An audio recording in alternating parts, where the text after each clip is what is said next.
Boa noite, pessoal. Boa noite. Mais uma vez, eu do Bira aqui, com o amigo Bira, tá? Obrigado aí pela atenção que você deu a gente, para nos ouvir, tá?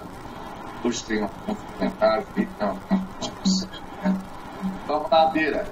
Abaixa teu som que a tua voz está cortando. Tá cortando. Bom, pessoal, boa noite, boa tarde, bom dia. Né? Bom dia, boa tarde, né? A hora que você vê esse vídeo, né? Obrigado por destinar um tempinho para nós.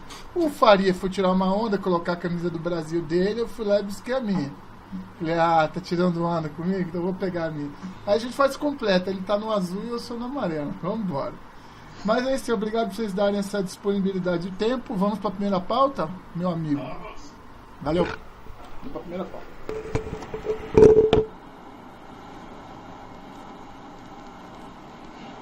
Bom dia, Bira.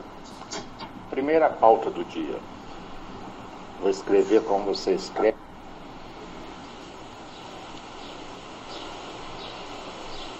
Olá. Hoje foi um dia em que eu aprendi muito. Fui ao Colégio Militar de Brasília, onde se realiza o quarto desafio global do conhecimento. Sobretudo a convivência com a moçada foi excelente. Esse pessoal é realmente um exemplo para as outras escolas brasileiras. Inclusive, eles são representados, todos os anos vai uma equipe para Harvard, imagina só. Vão lá e participam lá de um evento e voltam, né, cheios de conhecimento. O importante é que eles não são preparados para vestibular, são preparados para a vida. Né? E o vestibular vem atrás, tranquilamente. Foi uma bela manhã em que eu convivi com eles. Vamos ao comentário de hoje. Se você estiver gostando aí, não esqueça de dar o seu like. Tá? Vamos lá.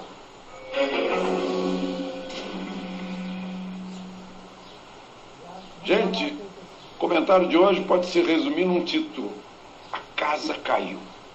Casa caiu por um auditor fiscal e seus comparsas no Rio de Janeiro que estavam achacando dinheiro do contribuinte, auditor fiscal da Receita Federal.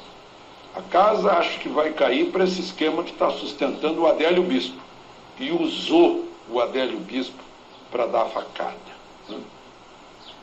A casa pode cair também para o seu jornalista americano, porque agora a justiça quebrou o sigilo de e-mails entre o Vermelho, os outros que estão presos, e o jornalista Glenn Greenwald. E a gente se pergunta, será que o Supremo vai derrubar a casa da Lava Jato?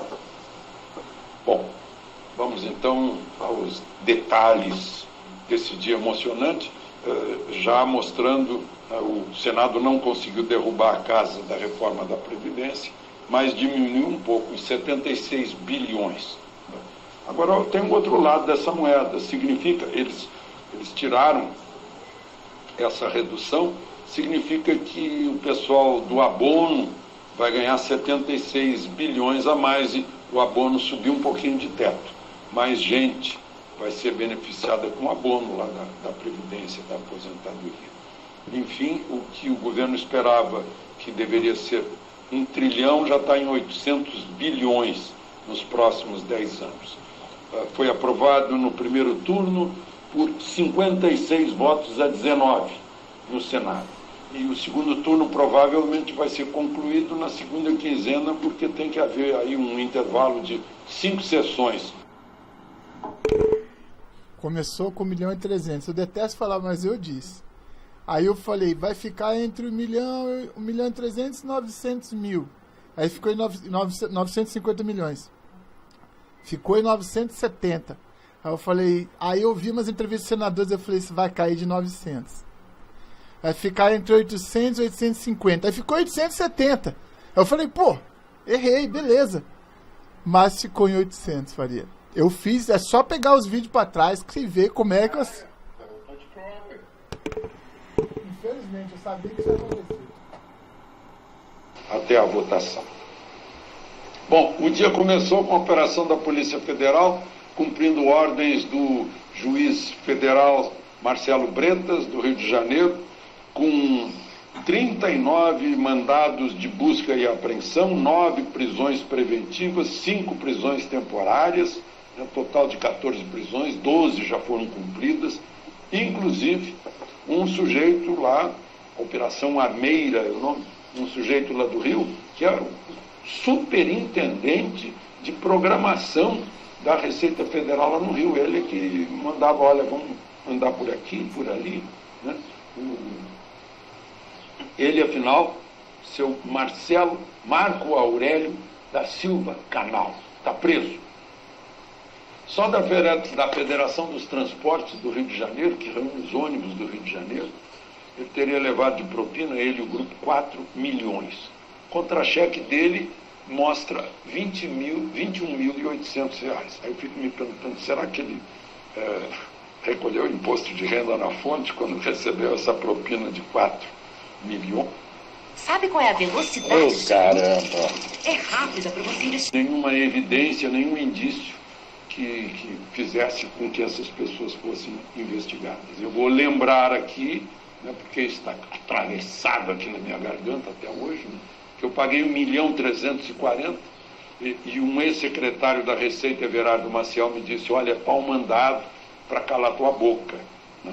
Era para eu negociar, isso foi lá no governo Lula, para eu negociar, não, então vamos fazer o seguinte, eu não critico o governo e tal, era para isso. Mas a minha boca não tem valor, né? Então eu paguei, já está tudo pago. Né?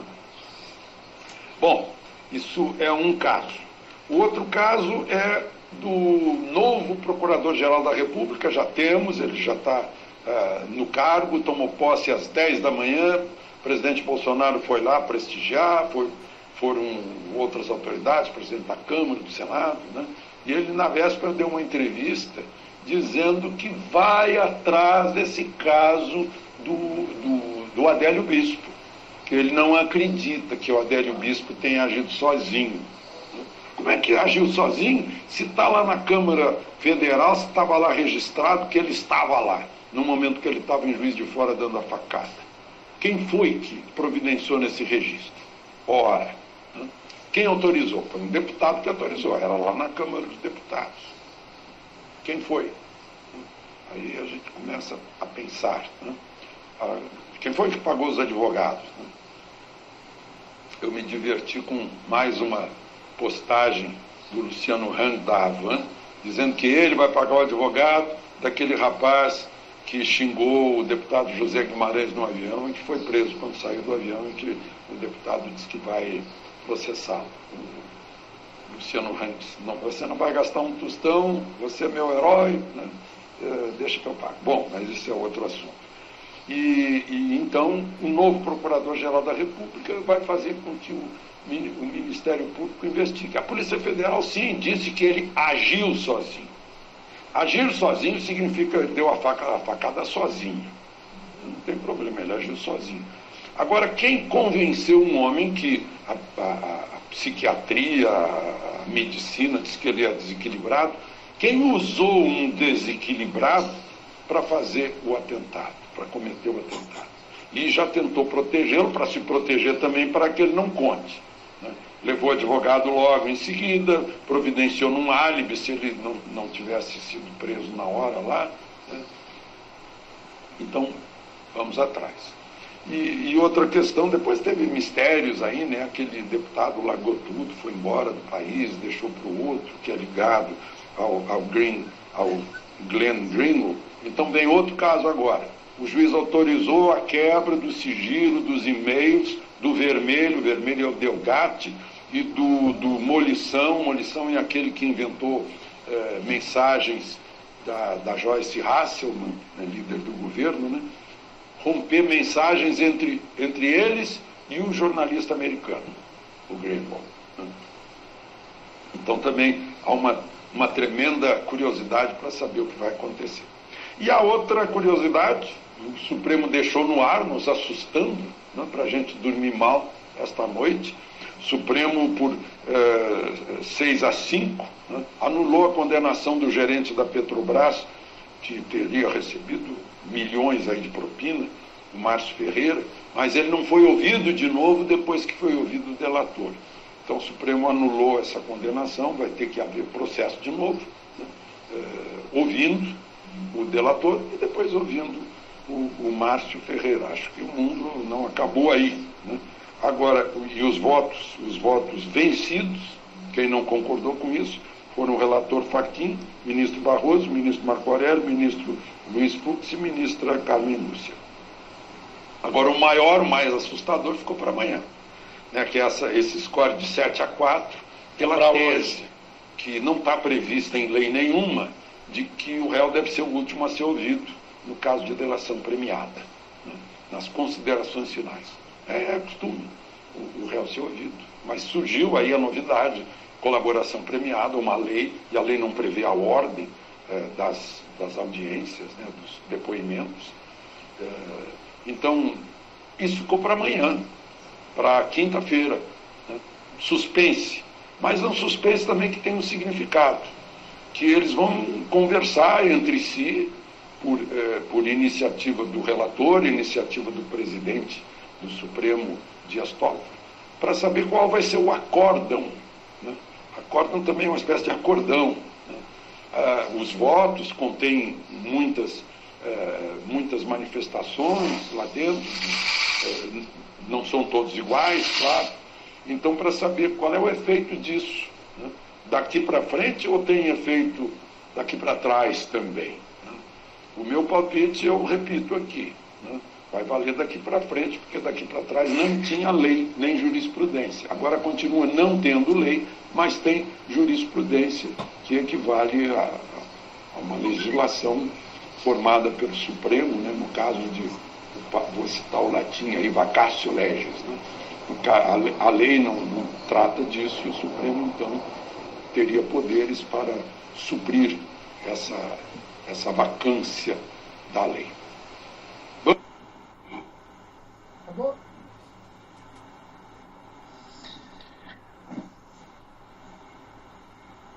Próprio? Pode falar. Pessoal, vamos ver até onde vai isso daí, né? Porque o que o Alexandre Garcia falou realmente é verdade, né? Eu não tenho muito a que falar aí, não, porque o Alexandre Garcia ele fala de uma maneira, né, que é bem autêntica, é direto, né? Direto e reto. Tá contigo aí, então, Pedro. Sobre o problema das escolas cívicos militares, né? Eu até falava para você que eu defendi, porque um custo de um colégio militar ele é muito alto mesmo, né? Você não vai conseguir colocar colégios militares, tanto é que, em segunda instância, as polícias militares também fizeram seus colégios, né, da polícia militar. Então, independente de ser, para a gente tirar esse termo, independente de ser militar, ou polícia civil, polícia federal, mas o que nós estamos falando aqui é de disciplina, né? Nós estamos falando da disciplina tanto dos discentes quanto dos docentes, e principalmente dos docentes, enquanto um docente é um educador também. Tem gente que diz que a educação se traz de casa e aqui você aprende. Espera aí, eu como educador eu sei que isso não é bem conversa. Tem crianças que ficam um período integral, a criança passa mais tempo com um cuidador e com, que seja a mãe, ou seja o pai, ou seja a avó, e com a escola, do que com o próprio pai e com a própria mãe. Porque está trabalhando o dia inteiro. Até eu falo, brincando às vezes, né? Às vezes eu voltava a pé para casa ali, cruzado, encontrava os guris matando aula, fumando droga na esquina. Eu parava mesmo e falava assim, pobre do pai de vocês. Alguém tem pai e mãe aí? Aí eles falavam assim, eu tenho. Tá vendo?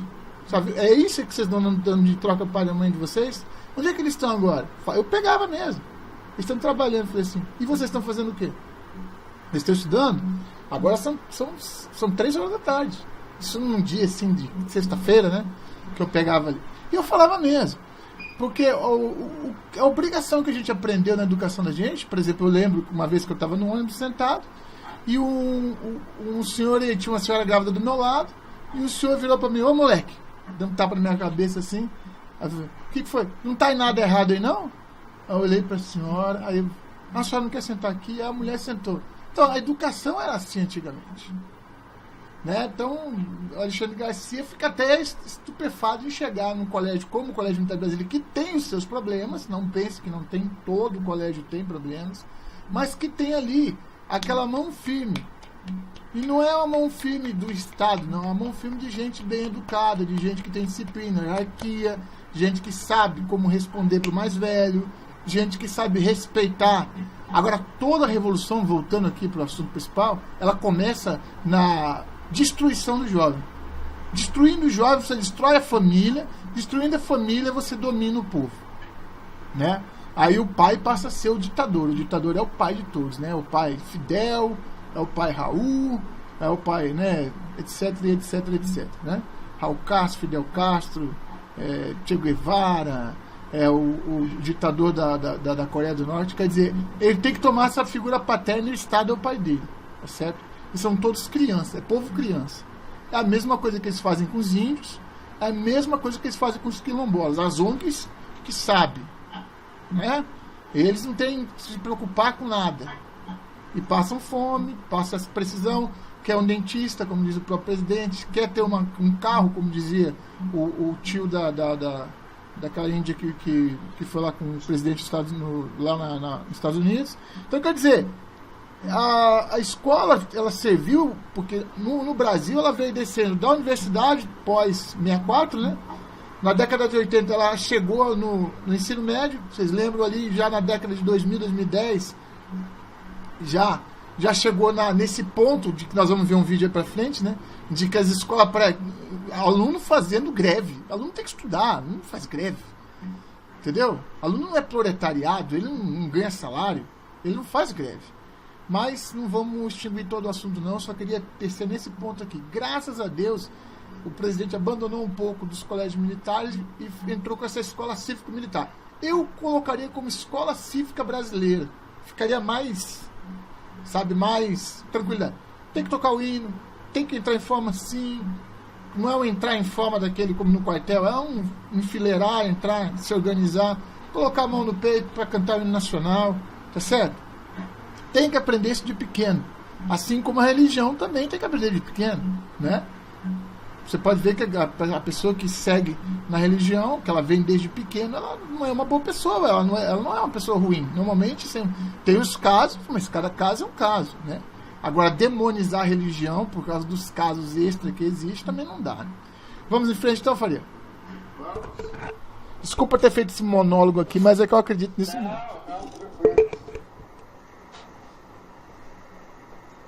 Vamos lá.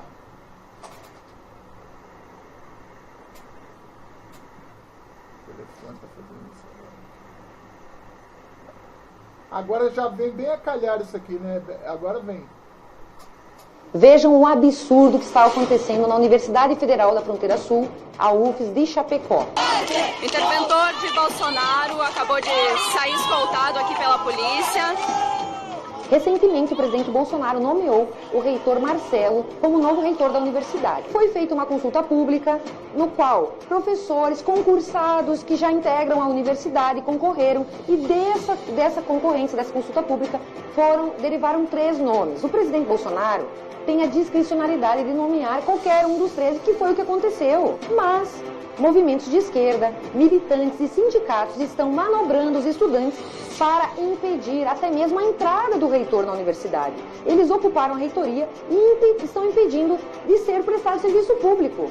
Vejam a que ponto chegamos. Servidores estão tendo que se identificar para pessoas desconhecidas para poder entrar na universidade.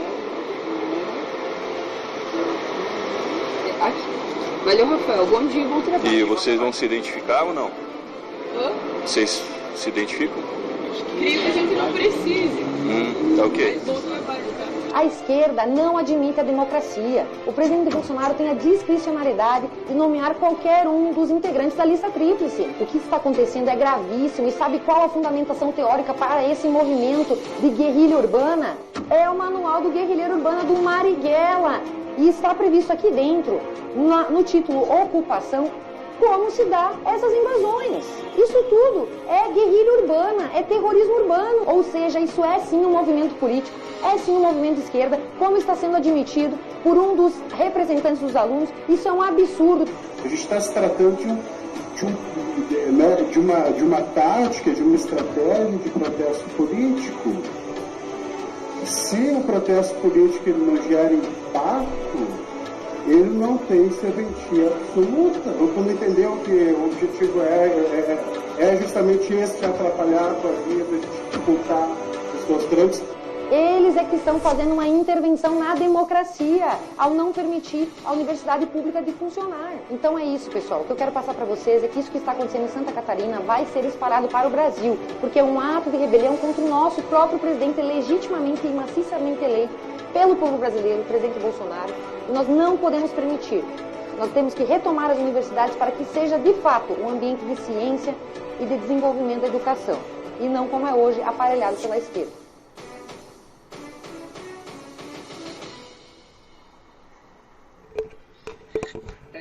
Quem mandou isso aí para mim foi o Coronel Holmes. Agradeço ele por ter mandado isso daí, que eu não estava sabendo, fiquei sabendo agora à tarde quando ele mandou para mim. Isso aí é um absurdo. Os alunos identificando quem entram, quais os professores estão entrando na faculdade, e se não tiver na lista, não entra. Como o próprio reitor que o Bolsonaro indicou, estava na lista, que eram 3, indicou ele e o MST, esse povo, esses comunistas aí, fizeram a cabeça, inclusive com uma cartilha, né, com uma cartilha de Mariela, né? Vai lá, Vitor. Você acabou de roubar o que eu ia falar. Eles são o MST do mundo acadêmico. Agora, a minha pergunta é bem simples. Você gostaria de ser atendido por um médico dessa faculdade? Melhor, você gostaria de ser representado na justiça por um advogado formado nessa faculdade? Vamos em frente. Você gostaria de ter um engenheiro civil contratado para construir alguma coisa para você de alguém dessa faculdade? O que essas pessoas estão fazendo agora? Nada. O ano letivo deles, que se dane. Muitos ali nem já repetiram. Eu acho. Vou dizer, presta atenção. A questão é a minha pessoa. Eu acho, eu acredito assim. Se você está numa universidade federal, o mínimo que você tem que fazer é passar. Certo? Você tem que passar de ano e ser um bom profissional. E outra, o que você deveria fazer mesmo, o que na minha opinião que deveria ser feito, é como se acontece com os médicos, por exemplo. Tira lá o tempo de serviço militar. Né? O exército deixa ele passar um tempo lá da faculdade dele, mas depois ele volta para ter o serviço militar. Então, já que existe isso para os médicos, não são todos, né? Na sua grande maioria, e alguns são voluntários, então vamos fazer o seguinte: já que você entrou na federal, o seu 5º ano, depois do último ano, em vez de você ficar estagiando, o Brasil contrata você como professor para essas escolas cívicas. Se você fez licenciatura em matemática pela federal, você vai ter que ficar pelo menos um ano na escola. Se você fez geografia, química, física, se você é arquiteto, então você vai ficar prestando em algum órgão que seja voltado para a população como arquiteto. Se você é engenheiro também. Eu acho que esse era o justo. Por quê? Porque a faculdade federal é a mais cara que tem. Porque ela desenvolve projetos, ela é onerosa. Aí vamos lá. Disseram que quando o PT colocou bolsa, né, essa bolsa do universitário aí, que foi bom. Pode ter sido bom para muita gente que fez o 3º grau, mas não está usando hoje porque não tem competência técnica para trabalhar, entendeu? Então, nós vamos falar sobre um assunto desse agora daqui a pouco, né? Sobre esse assunto daqui a pouco. Então, não tem a competência técnica para trabalhar. E aí, o que acontece? Muitos eu vi, viu, Faria? Muitos eu vi que tiraram faculdade de 2 anos à distância, 3 anos à distância. Eu falei, tá, mas tu não tá formado? Eu sou daí, soldado meu. Mas não consegui colocação no mercado de trabalho, então eu tô carregando cartucho de impressora. Eu falei, mas tu tem faculdade, cara. Mas tá saturado o mercado de trabalho. Quer dizer que juntaram um monte de advogado. Um administrador de empresa, então, tem uma cacetada. Tá entendendo? De todas as matizes e tipos de área de conhecimento, inventaram um monte de área de conhecimento e hoje estão todos empregados, com canudo na mão, mas que na verdade foi mais uma maneira que o PT teve de tirar dinheiro. Tanto é que muitos reitores estão sendo presos, investigados, né? Tem reitorias aí que já estão sendo investigados por não sei quantos milhões de desvio, tá? Teve um reitor aí que foi por eu não lembro agora de cabeça o caso, mas ele foi por uma oitiva com um juiz, eu não sei quantos milhões era, e ele contratava pessoas físicas da própria faculdade. Teve uma aluna lá que ele contratou, se eu não me engano foi R$1.800.000 para a mesma pessoa fazer uma atividade na faculdade. Então, é para rir mesmo e para chorar ao mesmo tempo, é rir e chorar.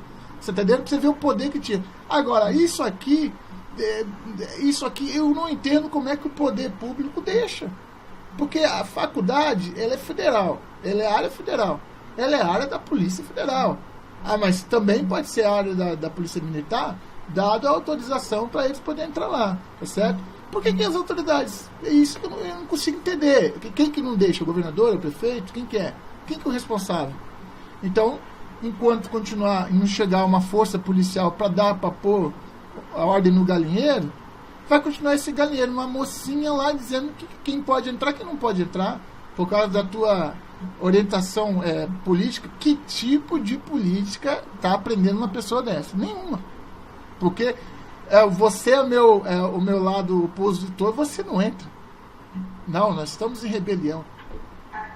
O direito de ir e vir, ele é inviolável. Principalmente se você trabalha... Olha, se eu fosse professor desse lugar, esses caras estavam ralados. Eu ia entrar. Eu ia. Com spray de pimenta na mão, eu ia entrar. E já com cacetete na outra.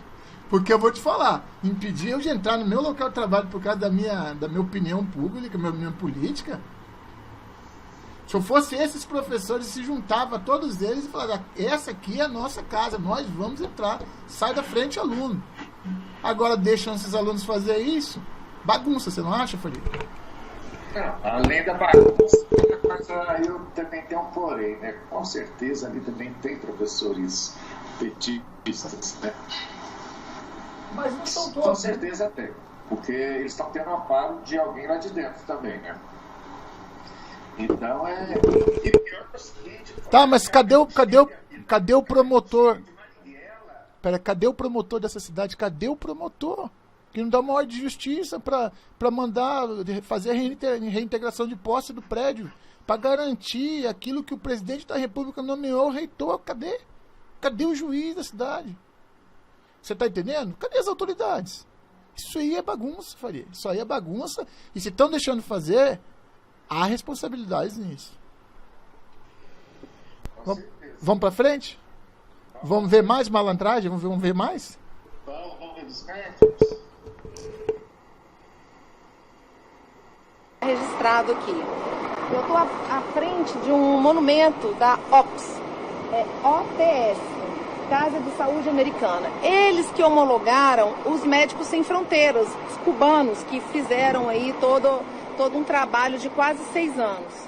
Agora, ontem nós estávamos aqui, o ministro da Saúde também estava aqui, e nós tivemos uma informação muito importante que vale a pena os brasileiros estarem sabendo. Além de bilhões de reais, 1,5 bilhão a cada ano que foi feito Médicos Sem Fronteiras, com o nosso dinheiro, temos um detalhe. Os cubanos que saíram do Brasil e conseguiram fugir, estão aqui nos Estados Unidos, sabe o que eles estão fazendo? Eles estão entrando na justiça, dizendo que tiveram um trabalho escravo contra o Brasil e contra essa instituição. Olha só o que está acontecendo com um governo petista que defende tantos os trabalhadores e que tirava uma grande parte, mais da metade do seu salário e mandava para Cuba e deixava os médicos trabalhando praticamente escravos mesmos. E agora nós vamos ter que responder mais isso.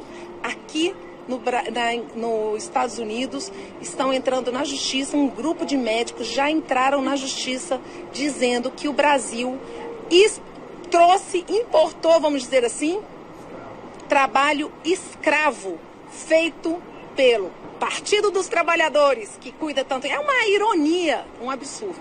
Eu estava querendo mostrar isso para vocês e denunciar isso. Nós vamos ter aí, daqui a pouco, vários problemas judiciais internacionais por conta do Médicos Sem Fronteiras, que tirou a dignidade de várias famílias e de várias pessoas, do qual os petistas tanto se gabam em falar.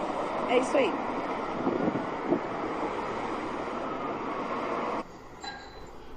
Pois é, e só fazer um adendo aqui, o presidente Jair Messias Bolsonaro, quando ele assumiu o governo do Brasil, né, ele falou que os cubanos podiam ficar, eles iam ter que fazer o revalida, mas eles não podiam ficar. Eles iam ter que fazer o revalida como todo mundo faz, como o brasileiro que vai estudar na Bolívia, no Paraguai. É que tem muitos aqui, até que eu conhecidos meus, que vão estudar no Paraguai, entendeu? Vão estudar na Bolívia. Depois, quando volta para o Brasil, tem que fazer o revalida. Para ter o CREMES, né? Se não me engano, CREMES, que é Conselho Regional de Medicina, não sei o que lá. Para ter a possibilidade de clinicar, né? Ele tem que ter o revalida dele. Faria contigo. Coronel Roques, mais uma vez, obrigado por ter mandado para nós aí. De tudo isso daí, a Cuba, quando o presidente Bolsonaro ganhou as eleições, Cuba começou a retirar os médicos, né? Quando o Bolsonaro estava já prestes a ganhar, tudo começou a retirar os médicos, né? E porque sabia que o Bolsonaro não ia admitir um troço desse, 70% do salário dos médicos voltando para Cuba, né? E o 30% só ficando com eles aqui, e, poxa, e outra, né? Não podiam trazer família. Tanto é que teve uma senhora aí, uma venezuelana, que hoje deu uma palestra junto com o Bolsonaro aí a respeito disso daí. Vamos em frente, né? Agora quem vai responder isso aí é os petistas, né? Na verdade, se cobrarem o Estado brasileiro, a responsabilidade é do administrador que estava e que criou o projeto. Aí nós vamos encontrar a coisa do arco da velha quando chegar isso aí. Até a nossa amiga ensacadora de vento, né, vai ter que responder pela parte dela, né?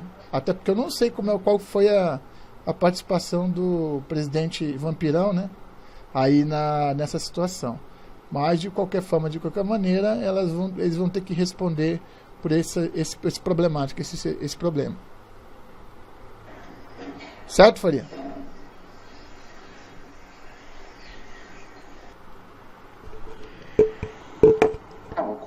Não apareceu meu comentário? Apareceu não. Apareceu sim. Pode ir em frente. Quem vai ter que responder por isso daí é o governo anterior, não o governo atual, que o Bolsonaro sempre foi contra isso daí. Então quem vai ter que responder o Bolsonaro não pode responder por uma coisa que ele não fez e outra que ele deixou bem claro que ele sempre foi contra. Tá contigo. Vamos para frente agora, vamos ver se como é que vai ser a situação do Gilmar Mendes agora daqui para frente, o excelentíssimo ministro.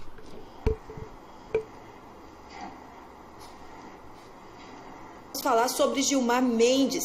É isso mesmo, será o fim de Gilmar Mendes no STF, o ministro que atacou a Lava Jato, que atacou o ministro Sérgio Moro e que também chamou a Lava Jato de organização criminosa e Moro, o chefe desta organização. O que nós sabemos é que o povo brasileiro está atento a todas estas informações e você precisa continuar aqui conosco no Brasil Acima de Tudo, porque vamos trazer mais informações e um discernimento, uma orientação para que você possa reagir da forma correta a todos os ataques daqueles que se acham semideuses do STF. O Gilmar Mendes disse que prisões temporárias na Lava Jato foram instrumento de tortura e atacou Moro e os procuradores. E claro, nós sabemos que esses ataques de Gilmar Mendes somente estão fazendo com que ele mostre o que realmente ele está fazendo ali dentro do STF. Apenas revela o seu caráter e a sua atitude enquanto ministro do Supremo Tribunal Federal, que soltou os maiores bandidos e corruptos da história da nossa nação. nação. Queremos te fazer uma pergunta, Gilmar Mendes. Para quem você trabalha? De que espírito você é? E qual o seu propósito dentro da Suprema Corte do STF ao soltar os bandidos criminosos e chamar o nosso ministro da Justiça, aquele que combateu a corrupção e que atacou o crime organizado, corrupto deste país verdadeiramente? Qual a sua intenção, Gilmar Mendes? E o povo brasileiro vai ficar por dentro de tudo agora, aqui conosco, no Brasil acima de tudo. Pessoal, o ministro Gilmar Mendes voltou a atacar os procuradores da Operação Lava Jato e disse que as prisões temporárias decretadas por conta das investigações eram usadas como instrumento de tortura. As declarações dele foram feitas durante o julgamento do recurso que poderá, infelizmente, resultar na anulação de sentenças da Operação Lava Jato. Ele, ministro do Supremo Tribunal Federal, teve a cara de pau, não existe outra palavra para dizer sobre isso, usou um site de beira de estrada, um site sem nenhuma moral e que ainda usou conversas roubadas de forma criminosa de autoridades do nosso país. E isso foi a justificativa que Gilmar Mendes se achou no direito de usar. Um ministro da mais alta corte de um país citando um site de beira de estrada, usando material criminoso para atacar a maior operação de combate à corrupção dos últimos tempos na nossa nação. Ele naturalmente concebeu como normal que um jornalista, se é assim que nós podemos chamar Verdevaldo, e um veículo de comunicação como o Intercept Brasil, como no direito de invadirem celulares que possuem aplicativos de mensagens como o Telegram e o WhatsApp, através de hackers que se encontram presos exatamente aonde deveriam estar pelos seus atos ilegais, para poder invocar a liberdade de imprensa. Isso, como traz o site Jornal da Cidade Online, um site muito conceituado que só fala a verdade, isso passa ao largo e situa-se de há muito como algo que não possui qualquer credibilidade, mas que se circunscreve como algo totalmente ilícito e inconstitucional. Ao proceder com tal medida, qualquer jornalista e qualquer veículo de comunicação poderiam se acertar com hackers, exatamente como fez o Intercept para evocar, por meio de um sofisma e também de uma falácia, a liberdade de imprensa para promover a rodo a vigília e a manipulação de informações e mensagens privadas. A proceder isso, bibliotecas e bibliotecas de dossiês pautados por invencionices e por teorias da conspiração poderiam ser engendrados bastante apenas se alegar a garantia de liberdade de imprensa. E nessa histeria, o sensacionalismo barato de muitos veículos de comunicação encontraria sedimentação para a total prosperidade. Haja visto que todos nós sabemos que, infelizmente, o sensacionalismo vende e vende muito, bem como serve e nutre mentiras e da destruição de reputações, pouco importando quem paga, mas apreciando quanto se recebe sem quaisquer escrúpulos. Francamente, isso nem de longe é o exercício de um jornalismo minimamente sério e idôneo. Isso passa ao largo de se chamar liberdade de imprensa. Isso é sim a criação de um gestapo de patrulhamento ideológico para conspirar contra a nação, para promover o sensacionalismo, para disseminar mentiras e para destruir reputações através do que se compreende como inconstitucional, ilegal, escuso, tréfego, imoral e abjeto. Sinceramente, isso não apenas deixa e muito a desejar, mas constata que ultrapassamos o fundo do poço. Esse foi o artigo de Pedro Lagomarsino, do Jornal da Cidade Online. Sinceramente, isso não apenas deixa muito a desejar, mas constata que ultrapassamos o fundo do poço. É o fundo do poço, sim. Um ministro da Suprema Corte deste país, usando um site de falácias, de mentiras, que usa material criminoso para discursar no STF e para justificar o seu voto e ainda por cima atacar o ministro Sérgio Moro, atacar a Operação Lava Jato. O que Gilmar Mendes se esquece é que o povo brasileiro está do lado da Operação Lava Jato. O que Gilmar Mendes se esquece é que o poder emana do povo e ninguém está acima da lei. E digo, Gilmar Mendes, você não é a lei. O Supremo Tribunal Federal, os ministros que estão ali devem respeito e obediência à lei deste país. A lei, vocês são uma instituição. Existe uma lei suprema e a lei deste país não é conivente com bandidos, não é conivente com criminosos. E nós, povo brasileiro, vamos lutar até o fim para que a verdadeira justiça seja feita.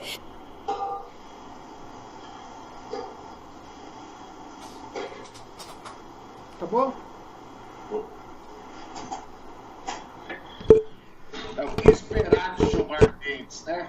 O que esperar de Gilmar Mendes?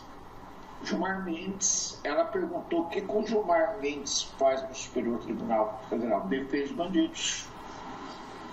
Inclusive, antes da gente começar a live, eu estava assistindo aqui, ó, o título dela é Gilmar Mendes corre contra o tempo para blindar amigos investigados na Lava Jato. Estava assistindo isso aqui, mas isso aqui fica para amanhã. Tá contigo aí, Vitor? Olha, é como fala o ministro Sérgio Moro. O assunto só toma voga se o povo ficar falando nele.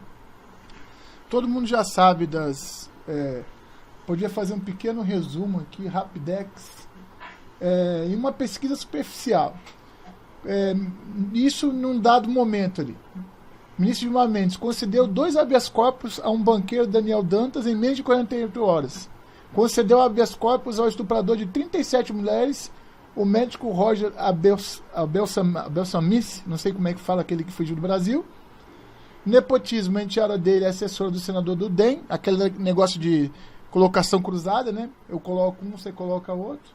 Acusado de sonegação fiscal, teve viajado em aviões cedidos pelo ex-senador Demóstenes Torres. E, para finalizar, voltou contra a lei da ficha limpa, a qual chamou de barbárie da barbárie, e comparou ao nazifascismo. O que pensar de um jurista que defende e que chama a lei da ficha limpa de barbárie, e que chama a Lava Jato de organização criminosa, e que chama os integrantes de bandidos?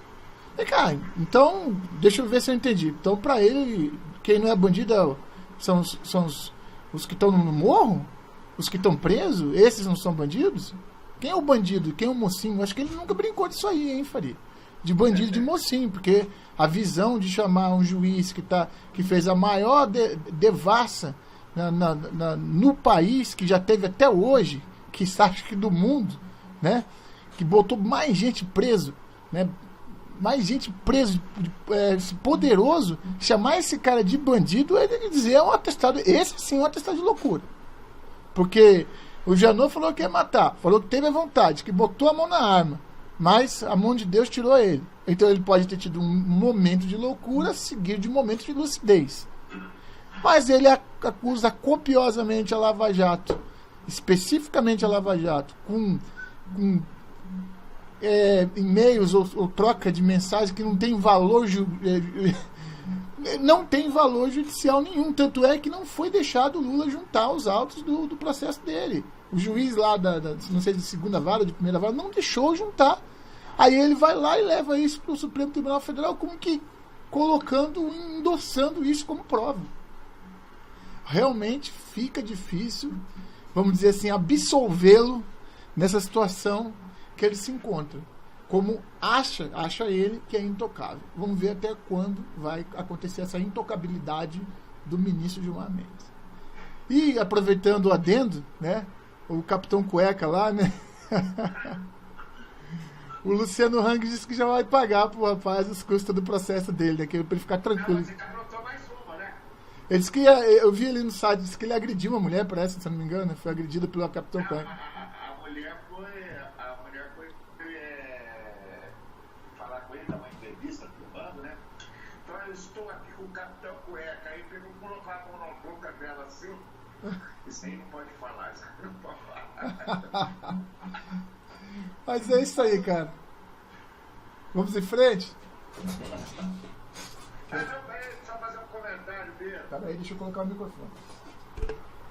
Eles vão fazer um comentário. O Bira falou aí, quando a gente era criança,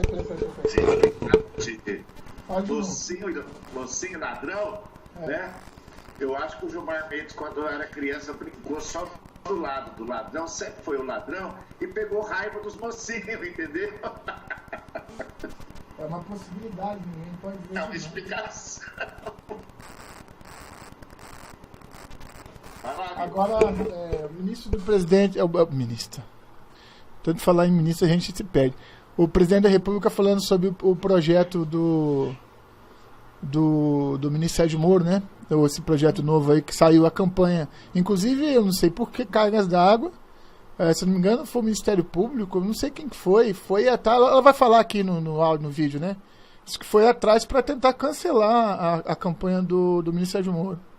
Porque ela vai ter um custo, né? Ela vai ter um custo e eles foram atrás para tentar cancelar. Dizendo que não podia gastar, mas na verdade ele está tentando trazer a opinião pública para ele. Vamos ouvir?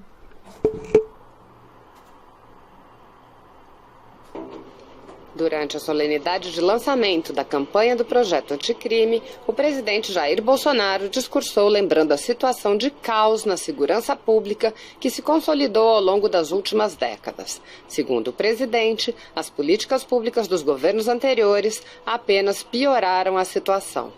Bolsonaro lembrou sua atuação como parlamentar, assim como de seus colegas na Câmara que tiveram a coragem de atuar em favor das forças de segurança. O presidente apontou as dificuldades de se mudar a legislação para fortalecer a segurança pública, mas demonstrou esperança, afirmando que estamos vagarosamente conseguindo ganhar a guerra da informação. Elogiando as políticas já implementadas pelo ministro Sérgio Moro, que levaram a uma brutal queda na criminalidade neste ano, Bolsonaro pediu ação por parte do Congresso. O presidente disse: queremos mudar a legislação para que a lei seja temida pelos marginais e não pelo cidadão de bem. Assista.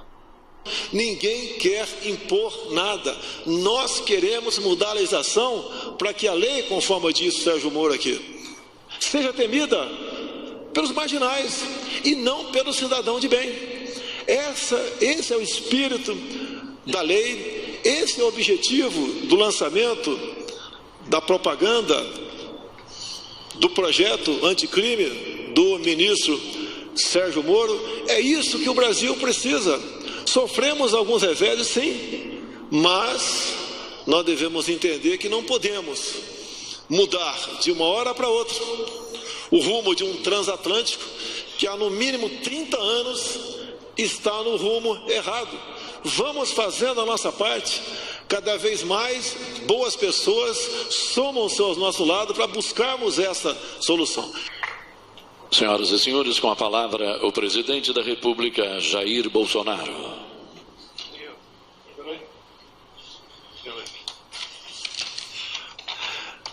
Meus senhores, minhas senhoras, bom dia. Eu cheguei no Rio de Janeiro em 1974, em Resende. Depois fiquei 3 anos fora e retornei para nunca mais sair do Rio de Janeiro. Entrei na política em 88. Depois assisti um governador recém-eleito mudar completamente a política de segurança em meu estado. Não precisava dizer que era para pior. Na política, eu sempre estimulei meus filhos e demais parlamentares do meu ciclo de amizade a, sempre que possível, prestigiar, conceder diplomas, medalhas para policiais, civis e militares que tivessem envolvido em ações nas quais eles obtiveram sucesso em benefício da sociedade. Foram centenas de momentos que eu e meus filhos homenageamos esses verdadeiros heróis num estado onde o crime, com toda certeza, se faz de forma mais aguda. E ao longo dessas últimas décadas, assistimos que essa política cada vez mais piorava a questão da segurança pública. E sempre pensava comigo, né, quando tiver oportunidade um dia, vamos buscar uma maneira de mudar. Aos jovens parlamentares que estão aqui. Hoje, muitos de vocês aqui integram o que se chama bancada da bala. Uma maneira de depreciar o trabalho de vocês. Lá atrás, quase que de forma isolada, pelo que eu me lembro, lá dentro da Câmara, era eu e o então coronel Alberto Fraga, que sozinhos seguravam uma onda contra os policiais. Inclusive, Sérgio Moro, um projeto de lei, acredite se quiser, determinando que os policiais sniper, os atiradores de escola, fossem proibidos de usar balaclava. Ou seja, para expô-los e inibi-los a não cumprir com o seu trabalho no momento grave. Que mesmo um policial que está atrás de um fuzil de precisão, apontando para um marginal que tem à sua frente um inocente, para ele pensar 2, 3 vezes antes de puxar o gatilho. Não raras vezes isso aconteceu no Rio de Janeiro e o policial teve seus problemas. E o tempo passando e essa política cada vez mais piorando. É um sinal claro, colegas parlamentares, que o que foi feito até o ano passado estava no caminho errado, que a violência só subia, só aumentava, chegando... Tive a satisfação de que o então juiz Sérgio Moro aceitasse vir trabalhar conosco. Um homem que abriu mão de 22 anos de magistratura. E agora, em parte, nós conversamos muito, ele também sente que somos impotentes em algum momento. Mas estamos vagarosamente conseguindo ganhar a guerra da informação, tendo o apoio de deputados e senadores. Estamos mudando. Agora, mais do que isso, é a postura. Uma das medidas, iniciativa do Sérgio Moro, foi espalhar pelo Brasil, ou tirar do seu habitat presos perigosos. Por si só, a cadeia de informação foi cortada. O crime diminuiu. Então, foi uma das primeiras medidas bem-sucedida. Eu confesso aos senhores, todos nós ficamos preocupados com aquela ação que foi, se não me engano, início de fevereiro. Ficamos preocupados, mas graças a Deus não vazou nada da informação e ela foi coberta de sucesso. Mas algo mais tinha que fazer. Eu, quantas vezes visitei o presídio da Polícia Militar em Benfica, no Rio de Janeiro, conversando com os homens da segurança, né, que estavam lá no comando do estabelecimento prisional, bem como conversando com policiais presos, policiais, militares, bombeiros presos. E conversando com eles, né, não mais que o sentimento, a certeza que lá dentro tinha muito inocente. Tinha culpado? Tinha, mas também tinha muito inocente. Basicamente por causa de quê? Excesso. Pode de madrugada, na troca de tiro com o marginal, se o policial dá mais de 2 tiros, ele ser condenado por excesso. Um absurdo isso daí. Mais ainda, o ativismo em alguns órgãos da justiça, do MP, na política, buscar cada vez mais transformar auto de resistência em execução. É doloroso você ver um policial, chefe de família, preso por causa disso. Muitas vezes a gente vê que um policial militar, que é mais conhecido, né, ser alçado por uma função e vem a imprensa dizer, ele tem 20 auto de resistência, tinha que ter 50. É sinal que ele trabalha, que ele faz sua parte e que não morreu. Ou queria que nós providenciássemos um emprego para a viúva. Isso tem que deixar de acontecer. E como? Mudando a legislação. Ninguém quer impor nada. Nós queremos mudar a legislação para que a lei, conforme disse o Sérgio Moro aqui, seja temida pelos marginais e não pelo cidadão de bem. Esse é o espírito da lei, esse é o objetivo do lançamento da propaganda do projeto anticrime do ministro Sérgio Moro. É isso que o Brasil precisa. Sofremos alguns reveses, sim, mas nós devemos entender que não podemos mudar de uma hora para outra o rumo de um transatlântico que há no mínimo 30 anos está no rumo errado. Vamos fazendo a nossa parte. Cada vez mais boas pessoas somam-se ao nosso lado para buscarmos essa solução. Quem já morou no Rio de Janeiro tem parente no Rio. Qual a grande preocupação? É a vida dos nossos filhos, nossos pais, parentes e amigos. Não raras vezes fui no cemitério Jardim da Saudade acompanhar enterro de policiais militares, de militares das Forças Armadas, de civis no nosso ciclo de amizade, vitimados por esses criminosos. Tenho a certeza, em havendo e haverá o consentimento do Parlamento brasileiro, essa proposta será aprovada e aquele que, porventura, no futuro, após a lei sancionada, quiser praticar um crime, porque são crimes premeditados, vai pensar muito, muito antes de cometê-lo, porque sabe que uma vez cometendo, certas regalias, como saidões, deixarão de existir. Saidão, para mim, pode existir, Sérgio Moro, da cela para o pátio da prisão. Eu acho que está bom, tá? Não anda mais além disso. Então, prezado Sérgio Moro, equipe, demais ministros, parabéns a todo mundo. Obrigado, Sérgio Moro. Obrigado, meu Brasil. Gostou da edição, né? Então, assim, eu vou deixar o Faria fazer a parte dele aí, eu já vou só fazer a minha rapidinho. Bom, exatamente a única coisa que está querendo com esse pacote de crime é que se aplique a lei. Durante muito tempo começaram a inventar um monte... Tem absurdos, né? Da tal da audiência de... Como é que é a audiência de... Aquela audiência que tem depois, que tem com o policial, aí o bandido conta, ele me bateu, ele fez isso, fez aquilo. Eu esqueci como é que chama aquela audiência. Aí outra coisa que tem também, a entrevista daquela advogada falando que vê uma lógica no assalto. Ou a outra do direito civil falando que ele só pode atirar se for alvejado. Como é que ele vai atirar se ele for alvejado? Então a sociedade tomou um rumo doido, um rumo maluco, onde o bandido... um programa da Rede Globo, onde pediu para os artistas ficar próximos se ele salvaria o bandido ou se ele salvaria o policial. E os artistas foram tudo pro lado do bandido. Então, uma série, as novelas da Rede Globo que ensinam como ser traficante, como ser bandido, né? Que coitadinho, que ele é excluído da sociedade. E a sociedade é o quê? Que paga todos os impostos, que paga pela sua sobrevivência quase que 2 ou 3 vezes, porque paga imposto sobre imposto, ainda é assaltado, ainda tem que contar com a polícia, que coitado, infelizmente, é a verdade.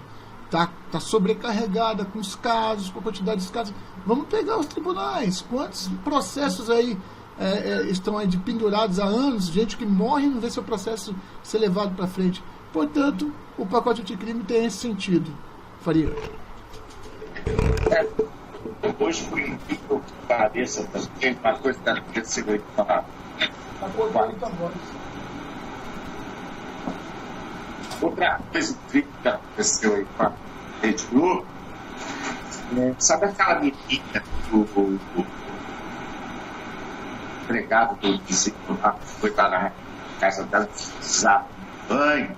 A menina falou, não, ela estava sozinha em casa, uma menina de 12 anos, estava sozinha em casa, e ela pegou, fechou a porta da sala, porque o cara não ia entrar com ela. O cara foi lá e entrou pela porta da cozinha.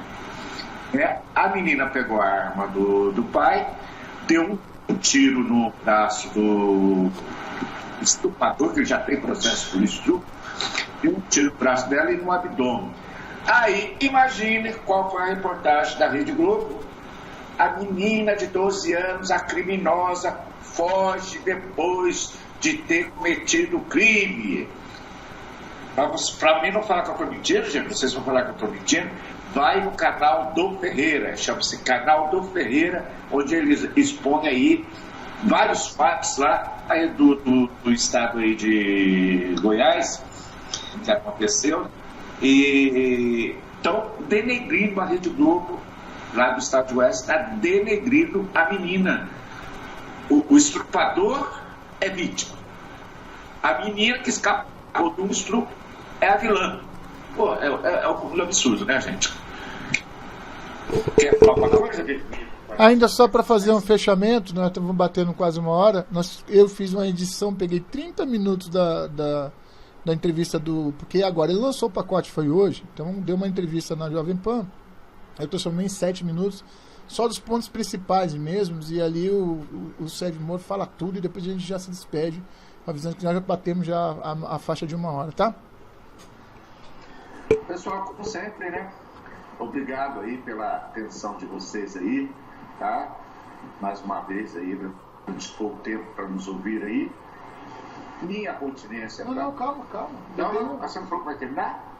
Falei que eu vou colocar a entrevista do Moro primeiro, calma. Você fala que você ia terminar.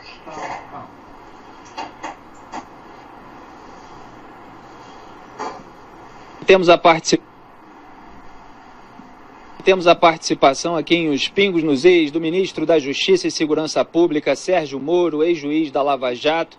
Boa noite, ministro. É um prazer recebê-lo mais uma vez nesse programa aqui na Jovem Pan.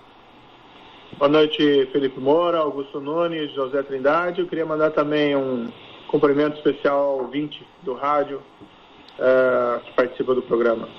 Maravilha, muito obrigado pela sua participação. Eu sei que a agenda está apertada. Hoje houve o lançamento da campanha publicitária a favor do pacote anticrime enviado pelo senhor, pela sua pasta, para o Congresso Nacional. Houve aquele grupo de trabalho criado pelo Rodrigo Maia, que já analisou vários itens. Esse é o gancho, evidentemente, da nossa entrevista aqui hoje. Mas é claro que o pacote anticrime vem para fortalecer, na sua intenção, um trabalho que já vem sendo feito pelo senhor. E o senhor, outro dia, no Twitter, deu uma notícia sobre ações da Polícia Federal e no final o senhor perguntou assim: por que os crimes caem em todo o país? E escreveu: adivinhe.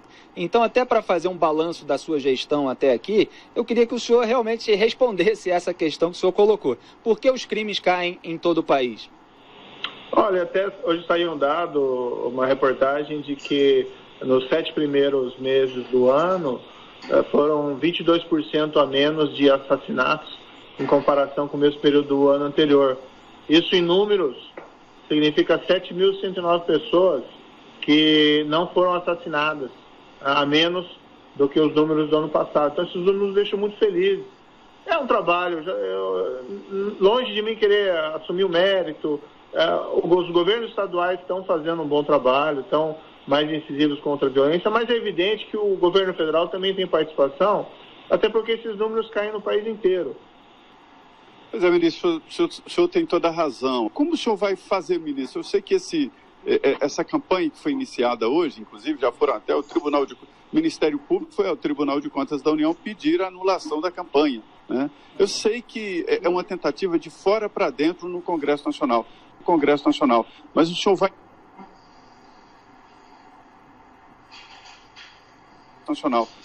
vai intensificar a ação junto a deputados e senadores para aprovar o teor inicial do seu projeto? Olha, eu acredito no projeto, eu acho que ele é importante, e eu posso dizer assim, sinceramente, não estou sozinho em acreditar. Nós conversamos somente com o pessoal da área da segurança pública, também com magistrados, com promotores. Muitos deles, a grande maioria, quase a totalidade, concorda e elogia o projeto. Ele é importante porque nós fomos a identificar pontos de estrangulamento na nossa legislação. O que nós podemos fazer? Simples, mas de efetivo. Esse é o conteúdo do projeto. Não é um novo código, não é essas coisas complexas, são coisas simples. Nosso trabalho vai fazer esse convencimento. Eu acho que há sim essa margem, não é? E com muitos parlamentares que eu falo, assim, eu vejo receptividade. Mas vamos fazer assim uma ressalva. De fato, houve um foco do governo federal na nova Previdência, o que é natural, né? Era uma medida realmente importante por vários motivos, e veja que a reforma ainda está em votação, né? Vai ser o segundo turno no Senado. Então, o processo legislativo, às vezes, ele é um pouco mais demorado do que nós gostaríamos. Mas esse é o momento de nós conversarmos. Claro que a pauta depende aí dos presidentes das casas, mas eu acho que é espaço sim para um bom diálogo e para uma construção coletiva. Ministro, 2 dos itens aos quais o José Maria se referiu, que foram retirados no grupo do pacote anticrime, no grupo de trabalho na Câmara dos Deputados, foram o excludente de ilicitude, que causou bastante polêmica, e outro item que foi retirado do texto no grupo de trabalho foi a prisão após condenação em segunda instância. Queria saber da sua defesa desse tema e como se houver essas iniciativas contrárias. A prisão em segunda instância foi um avanço institucional, é uma aspiração de uma sociedade que quer menos impunidade, quer que as pessoas respondam pelos atos que cometem e, se esses atos foram crimes, que sejam punidos com base, se provada a responsabilidade, que sejam então punidos. Então nós temos que tirar essa discussão como se fosse algo atinente aí a Lava Jato, a promotores ou juízes. A segunda instância não é de propriedade, não é de interesse de juízes ou de promotores ou de policiais, é de interesse de toda a sociedade. Seria uma pena se o entendimento for revertido. De todo modo, como eu disse, eu sou um homem, um juiz, um agente da lei, um homem que respeita as instituições, respeitaremos qualquer decisão. Ministro, o senhor mencionou na primeira resposta os avanços, né, e que devem ser comemorados mesmo pelos brasileiros, os avanços no combate às grandes organizações criminosas. Já está sendo usada a delação, a colaboração, né, com a justiça no desmonte de organizações criminosas como o PCC e outras? Olha, esporadicamente isso é utilizado, mas a grande dificuldade é o grande poder de intimidação e de violência dessas organizações. Então, para que nós possamos utilizar esses delatores, esses arrependidos contra o crime organizado, nós temos que ter bem presente a nossa capacidade de proteger esses delatores e dar a eles uma vida digna. Que o Brasil precisa ter um sistema de proteção à testemunha mais eficiente, né? É isso que o senhor está se referindo. Exatamente. Agora, a gente tem uma proposta no projeto anticrime que eu acho que tem um grande potencial para desmantelamento dessas organizações criminosas. Nós estamos lá tentando regular melhor a atuação do agente policial disfarçado. Esse é um ponto importante, a meu ver, também do projeto anticrime. A última pergunta, então, da nossa entrevista com José Maria Trindade, de Brasília. Pois é, ministro, eu fiquei sabendo no Congresso Nacional que há uma tentativa de regulamentar o crime de terrorismo no Brasil. E a ideia é que, por não ser regulamentado, não há, né, nenhuma instituição e nem amparo legal para combater o terrorismo. Qual é a atuação neste momento contra esta possibilidade que agora passa a ser real, né? O líder do governo apresentou um projeto nesse sentido, né, o deputado Vitor Hugo. Tem um projeto que foi apresentado ainda na legislatura passada pelo senador Lazier Martins e está pronto, a meu ver, para ser votado no Senado. Poderia utilizar essa legislação. Recentemente eu vi até declarações do governador do Ceará, o Camilo Santana, reclamando, né, e pedindo essa legislação. Ele, com razão, já se vê, não tem nenhuma questão partidária, é uma questão que a gente tem que pensar em aprimorar os nossos mecanismos de segurança pública, mas também a nossa legislação para proteger as pessoas, basicamente isso. Ninguém quer expandir indevidamente ou demasiadamente a legislação antiterrorismo. Ela tem que ser uma legislação bem excepcional. Pontuais ajustes resolvem. Ministro da Justiça e Segurança Pública, Sérgio Moro, muito obrigado pela sua participação mais uma vez em Os Pingos nos Is. Boa noite, bom trabalho. Pois é, Faria. Como é que a gente pode descrever essa iniciativa do ministro Sérgio Moro?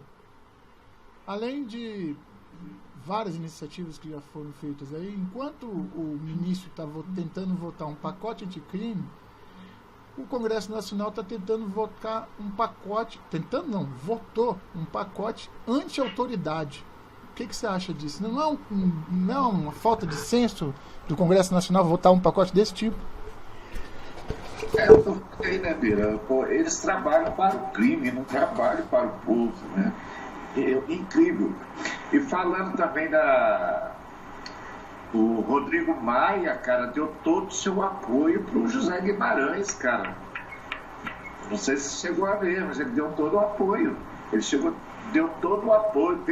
Aí o cara se fez coitadinho, né? José Guimarães se fez coitadinho, né? É injustiçado, né? Pô, é brincadeira, gente. Só isso, só no Brasil mesmo. Viu? Vamos terminar, mesmo? Eu faço a mente e já faz a tua. Bom, durante acho que essa 1 hora que nós conversamos aqui, ouvimos bastante áudio, nós fizemos uma seleção que a gente faz todo dia, a gente chega à conclusão de que é difícil ser honesto no Brasil. É muito difícil ser honesto. É mais fácil cair para o outro lado, porque se você conseguir auferir um lucro bom e você tiver um bom advogado, você vai longe nesse mundo. Porque aí a gente vê que essas quantidades de distância ou quantidade de manobras, vamos dizer assim, jurídicas, né? Manobras jurídicas de todas as ordens, elas acabam... audiência de custódia, viu? Agora eu lembrei. A audiência de custódia era uma dessas manobras jurídicas que o bandido era liberado no outro dia. Veja bem, como a situação do Adélio, se o Adélio tivesse sido julgado por tentativa de assassinato, ele já estava na rua hoje. Agora. Se ele tivesse sido condenado por tentativa de assassinato. E como todo mundo sabe também, boa parte dessas que estão no pacote anticrime vão dar estabilidade para a Polícia Federal poder ir atrás dos mandantes do Adélio, não só do Adélio. Então, por isso essa dificuldade de aprovar tudo aquilo que tem a ver com lei no Brasil. O medo é grande, né? Porque quem tem o rabo preso, né, Faria? Pessoal, aproveito para me despedir aqui e já vou passar para o Faria. Valeu, um grande abraço. Pessoal, mais uma vez, obrigado aí pelo tempo que nos dispor. Nós vamos assistir a live logo em seguida, sem poder baixar. E assim nós veremos o chat e vamos comentar aí e responder aí para o pessoal através do chat mesmo, tá? Para o pessoal que vai entrar aí, tá ok? E o Bira aí coloca lá no Deus Pátria Família também, né? Que é uma maneira da gente... Tá aí, quando o Bira colocar aí no Deus Pátria Família, pessoal, se inscreva no canal do Bira Monteiro, tá ok? Valeu, já minha continência para todos, né? Nossa, é muito importante, continua sendo importante a cada dia que passa. Coração para coração. Um beijo no coração de vocês, com o maior respeito. Não é da confiança. Até mais.